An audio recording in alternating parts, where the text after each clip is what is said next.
Har bir inson hayotida orzu qilgan, ishongan, jonidan ortiq ko'rgan kishisidan xiyonat ko'rsa, qalbidagi ishonch degan tuyg'u parchalanadi. Men ham shunday kechinmalardan o'tdim. Boshimdan o'tganlar haqida yozish menga oson emas. Lekin buni o'qigan boshqa qizlar xatoga yo'l qo'ymasligi uchun gapiryapman. Men 17 yoshimda u bilan tanishdim. Yigit ham xuddi men yoshlarimda edi, 20 yoshlar chamasida. Chiroyli, shirin so'zli, go'yo qalbimni to'ldirib yuborgan gaplari bilan meni o'ziga maftun etgan. Uning ko'zlariga qaraganimda o'zimni himoyada his qilardim. Odamga ishonish, uni sevish bu yoshda tabiiy tuyg'udek tuyularkan. Men ham sodda, ishonuvchan, sevgiga chanqoq qiz edim. Qishda tanishgan bo'lsak, bahorga kelib, u menga muhabbatini izhor qildi. Qo'lidan tutib, ko'zlarimga tikilib, "Men seni hech qachon tashlab ketmayman, sen mening kelajagimsan" derdi. Bu gaplar qalbimga chuqur o'rnashdi. Men unga butunlay ishonganman. Oramizda muhabbat tug'ilgan. Go'yo biz bir-birimiz uchun yaratilgandek edik. 18 yoshimga kirganimda u meni sevishni yanada ko'proq bildirib, men bilan yaqin munosabatda bo'lishni xohlashini ayta boshladi. Avval boshda men qarshilik qildim, lekin u "Biz turmush qurish arafasidamiz. Bu gunoh emas. Seni xafa qilmayman" dedi. Bu gaplar bilan meni aldadi. O'sha kecha men unga ishonganim uchun qizligimni berib qo'ydim. Shundan keyin hayotim o'zgardi. U bilan bir necha marta uchrashdik, lekin endi uning so'zlari sovuq, ko'zlari begonalashgan edi. Qisqasi, u endi meni avvalgidek yaxshi ko'rmasdi. Bir necha haftadan so'ng u mendan uzoqlasha boshladi. Qo'ng'iroqlarimga javob bermaslikni odat qildi. So'ngra esa biz bir-birimizga mos emas ekanmiz deb hammasini tugatdi. Men duch kelgan og'riqni so'z bilan tasvirlab bo'lmaydi. Men uni sevgandim, unga ishongandim. Kelajagimni faqat u bilan tasavvur qilardim. Hammasi yolg'on ekan. U meni faqat bir kecha uchun kerak deb bilgan ekan. Oramizdagi munosabat men uchun muqaddas bo'lsa, u uchun bu shunchaki o'yin bo'lgan. Bu voqeadan keyin hayotim zina-mazina og'irlashdi. O'zimdan nafratlanardim. Ota-onamga buni ayta olmasdim. Yolg'iz qalbim bilan kurashdim. Menga oqibatini o'yladigan nasihatlar xayolga keldi. Lekin endi kech edi. Homiladorlikdan omon qoldim, lekin ruhiy jarohatni davolash menga yillar kerak bo'ldi. O'sha paytda o'zimni noloyiq, past his qilgan paytlarim ko'p bo'lgan. Yaqinlarimdan, do'stlarimdan uzoqlashdim. Uning boshqasi bilan turmush qurgani haqida eshitdim. Yuragim yana bir marta parchalandi. Unga ishonganim, o'zimni topshirganim uchun o'zimni jazoladim.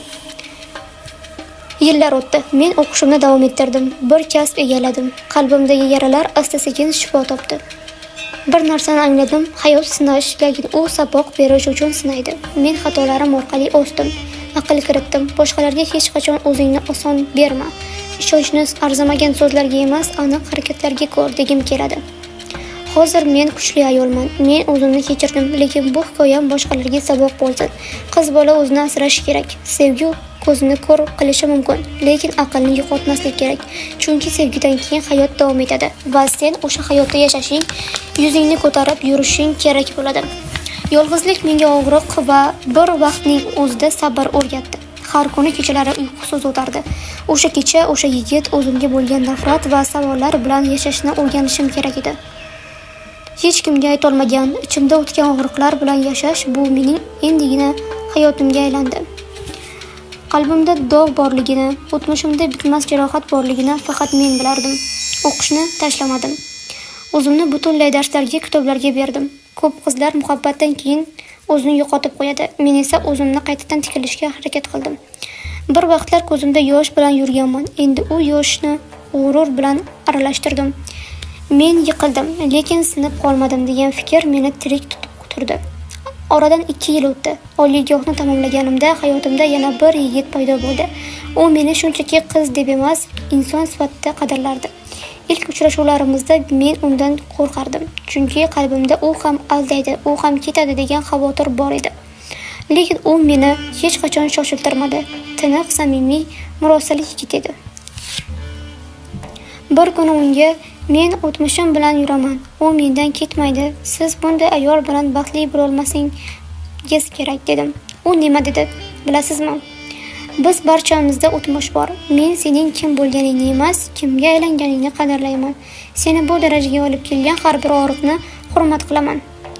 Bu so'zlar qalbimni titratdi. Ilk bor men o'zimni gunohkor emas, inson deb his qildim. Qaytadan sevishdan qo'rqmaslikni o'rgandim. U menga muhabbat nima ekanini qaytadan ko'rsatdi. Biz ko'p gaplashardik, bir-birimizni anglashga urinardik. U mendan kecha o'tganini so'ramasdi, faqat bugungi va ertangi hayot haqida gapirardi. Biz turmush qurdik. Ha, men turmushga chiqdim. U menga birinchi bo'lmaganimni bilardi. Lekin u mening oxirgisi bo'lishga ahd qilgan edi. Biz oila qurdik. Hozir 2 farzandim bor. Bir o'g'il, bir qiz. Ularni har kuni bag'rimga bosar ekanman. O'tganlarimni eslab ko'zimga yosh keladi. Ammo bu safar afsusdan emas, shukronalikdan.